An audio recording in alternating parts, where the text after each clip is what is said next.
This week on Engage the Sage. Hi everyone, I'm Don Saucier. Welcome to this week's episode of Engage the Sage. This week, I'm going to talk to you about how to rock your academic presentations. Academic presentations are awesome and they can take a lot of forms. It can be anything from a presentation that you give in class to an honors thesis presentation, a master's thesis presentation, a dissertation defense. It could be a conference presentation. It could be part of a job talk or a teaching demonstration as part of an interview. While they are awesome, they're also anxiety inducing. It's very likely when you're giving an academic presentation, you're going to experience all of that excitement, that combination of excitement and anxiety. And while I recommend you pick excitement, it is going to be a little nerve-wracking. So to help make this experience maybe a little bit less nerve-wracking and a little bit more likely to work out well for you, we've put together some recommendations for how to prepare and give your academic presentations. I think if you use these recommendations, they're going to go better and you're going to have a better time doing them. When you first get the opportunity to do an academic presentation of any of those varieties, I want you first to think of it as an opportunity. When you give a presentation, this is an opportunity to let people know how smart you are. It's to let people know the cool stuff that you've been working on. And I want you really to lean into that opportunity to demonstrate the awesome stuff that you do, but also how awesome you are. In many presentations, there's going to be potentially a good thing that comes from that. So either the grade in the class, the successful defense, the positive feedback after the conference, or maybe even an offer for a job. The next thing I want to talk about a little bit is if you're doing an academic presentation, there's a pretty high likelihood you're going to be using PowerPoint. If you're using PowerPoint, I want you to use it well. And here I'm going to point you back to one of our previous videos where we gave a lot of tips about how to use PowerPoint when you're teaching, because a lot of those tips also apply here. In brief, a lot of those tips are going to be to help you understand that your PowerPoint is really a list of reminders for you and not a comprehensive script of that presentation. So check out that video for more. When you are giving your academic presentation, I want you to think about your goal being to tell a story. That story is often about a study that you're going to do, a study that you did, a research program that you lead. It's going to be the story of those ideas, the data that they will produce, and what those data mean. Now, this story should follow our 4 C's. Have videos previously about the 4 C's of writing. They're going to apply here. What that means is the stuff that you put together for your presentation is going to be clear, complete, concise, and compelling. Caveat here, the complete is the least important of those 4 C's when you're given an academic presentation. Your presentation needs to be clear. Presentation needs to be concise and fit within the time constraints of that presentation, and it definitely should be compelling. But it's probably going to be an overview of the study or the research program that you're conducting, and not every single detail. And I think one of the biggest mistakes I see people make is they try to do too much in their presentations, and their audience doesn't understand fully the reasons why they're doing what they did and what they're able to conclude. So focus on an overview, make it compelling, don't worry so much about completeness. While you're doing research, you're probably going to work with some collaborators at some level. Maybe it's an advisor, major professor, maybe it's undergraduate research collaborators, graduate research collaborators, colleagues at another institution, whatever. I highly recommend that, and I highly recommend using their input on the presentation as well. So if you're wondering, for instance, if you're not going to be completely complete, talk to your collaborators about what you need to include to make that story clear to your audience. If they're willing to listen to you practice, definitely take them up on that opportunity so that you can kind of figure out how you want that presentation to reach someone outside that collaborative circle. My next recommendation building off that is you should practice your academic presentation. Now, I did say practice, I did not say script. I'm not a huge fan of scripting the entire presentation. For me, I have a hard time as an audience member connecting to someone who is reciting their presentation to me, or even worse, reading their presentation to me.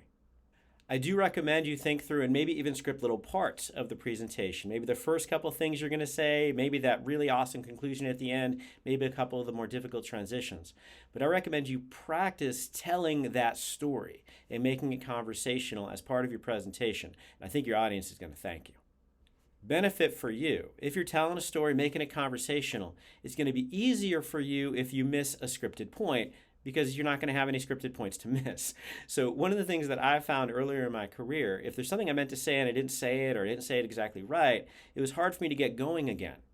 If you're not giving yourself that kind of pressure of a script, it's going to be a lot easier to stay in flow during your presentation. So a lot of the recommendations up till now are things you're going to do prior to your presentation. So now your presentation starts. And when you start, I recommend you start with some acknowledgments. Now, you're not going to literally start with acknowledgments. What you're going to do is you're probably going to introduce yourself, maybe the title of your talk, maybe going to thank the people who brought you in. But then I absolutely recommend that you even have a slide maybe that second slide after your title slide where you acknowledge that collaborative circle, the people who helped you with your research. There's a couple reasons for this. Number one, gratitude is always a good thing. Thanking people that you should thank is a wonderful habit to get into, and I think we need to do this more in academia. It's also probably ethical that you thank the people who contributed to your research so that they get some of the credit that they deserve for those contributions. If you're interviewing for a faculty position, for instance, showing that you can collaborate with other faculty or even better with student collaborators is something that you want to demonstrate, and your acknowledgments is a great place to do that. The acknowledgments actually should be early and often, so at the beginning, but also remind people as you're going through. Maybe there's a particular study that this particular student collaborator was instrumental on. Re-acknowledge that collaborator, remind them that that is something that your team produced. But one of my favorite reasons to have these acknowledgments early is because they're relatively safe in that they're pretty hard to mess up. If you have a list of names of people to thank early on when I'm nervous, getting through that list of names successfully and gratefully acknowledging the people for their contributions, it helps get me warmed up for the harder parts of that presentation. My next recommendation is have a plan in case your tech fails. So maybe you're going to have your PowerPoint projected on a screen. There's a possibility that might not happen. I also recommend this in your teaching. There's a possibility that if you have a lecture that you're hoping to project on a screen and it doesn't happen, I'm not going to cancel class. I'm not going to cancel or walk out of my presentation.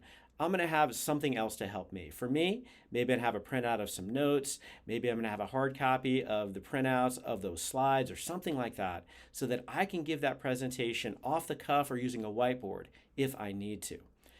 I hope I never have to, but this is something that I would absolutely recommend that you have in your back pocket if you have to have that happen. My next recommendation, now your presentation is going, I want you to be empathetic to your audience and who they are, and then impress them. I've heard a number of times people come out of a presentation and say, that presentation was amazing. I didn't understand a word of it, but that presentation was amazing. I thoroughly disagree. If your audience cannot understand your presentation, then you did not give that presentation at the right level. I want you to think about, and maybe you need to ask this, think about who is going to be in your audience and what do they need to know from you to understand your presentation. What do they need to do to understand your methods, maybe some of your analyses, your results. Think about who they're going to be and teach them your research story. Don't overwhelm them with jargon, define your acronyms, give them the background that they need to understand and evaluate the research that you're presenting. And when you're impressing them, bring the engagement. Talk about trickle-down engagement all the time. This applies to academic presentations as well. Show that you love your content, that you are super interested and fascinated by your own research, and maybe, just maybe, they'll come along for the ride and they'll love it too. If you can find a way to make your research relevant and interesting to them personally or professionally, absolutely do that. Sometimes we use the phrase, that's academic, to mean it really doesn't matter. Let's turn that around. And if you say that's academic, this means it's something that was learned through an empirical research process that actually has meaning in the real world. My next recommendation is to try to connect to and establish rapport with your audience. Your audience, at least most of them, is rooting for you. They want you to do well. They showed up because they want to see something super cool and exciting.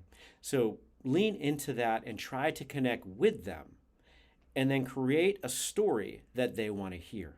When you're talking, talk to them. Don't talk at them, talk to them, talk with them. Make some connections. I like to make eye contact with all areas of the room. I like to pace. I like to talk with my hands. That may or may not work for you, but find some way to let them know non-verbally that you are very comfortable in your space, even if you're a little nervous, and comfortable with them. One of the things you're going to find is that every audience is going to have some allies. These are people that when you look at them, they nod. Some of my students refer to these as bobbleheads. Find your bobbleheads, and when you need just a little bit of a boost, look at that person. They're going to nod at you, and you're going to feel a little bit of validation to continue. Just make sure you don't only teach to those allies in the audience. I like to use my smile when I'm presenting. I like to maybe use a little bit of humor. I try to find ways to connect to my audience. If that works for you, great. If it doesn't, that's fine. But either way, understand and empathize with your audience that you have to present at a pace that they can follow. So please make sure you're not fire hosing with them information and going too fast for them to be able to listen and critically evaluate what you're doing. For me, if I can't follow your talk because you're going too fast, it's not going to be a good talk. My next recommendation is to provide some context for your research. Now, when I'm talking about context, I'm talking about where it fits into the extant literature, where it makes kind of those theoretical connections. Maybe there's a gap or connection that it's serving to fill within that extant literature. You're definitely going to show that context so they understand the theoretical importance of what you're doing. However, I also think it's important to make some practical context. These are the real world kind of situations that your research might apply to or explain. If your research has a practical application in terms of solving a problem, you'll definitely want to talk a little about that. But please avoid hyperclaiming. Hyperclaiming is when we say that our research is going to save the world in a way that is completely unrealistic based on what we actually did.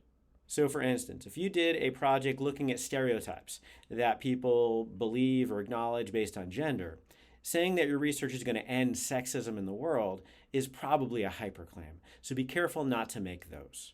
I see it as a sign of sophistication when the presenter actually acknowledges the boundaries and limits of what they did and what they found. So be realistic in providing that context and extension and application of your research. So at this point, you're almost done your presentation. I want you to finish your talk and finish it well. That first part, finishing your talk, end on time.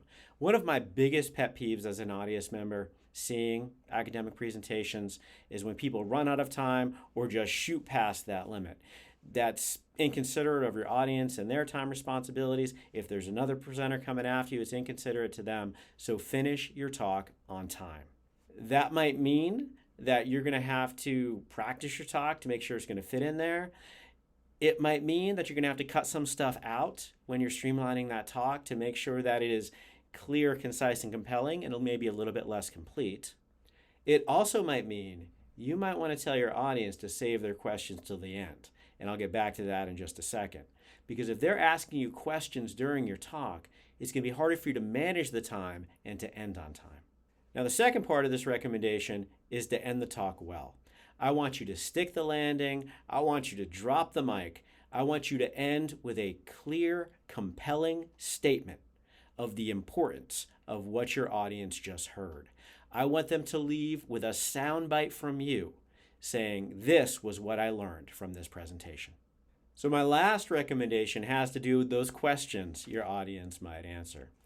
My recommendation here is to remember your presentation is not over when you've dropped the mic with that last statement. Your presentation is over when you're done answering your audience's questions. So be ready for those questions. We've made a previous video about mastering the art of answering questions. Highly recommend you check that out.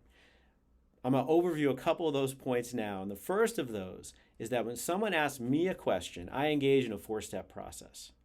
I smile, I breathe, I think, and I talk. And I do those 4 things in that order. And what that does, it helps me calm down and actually give a better answer.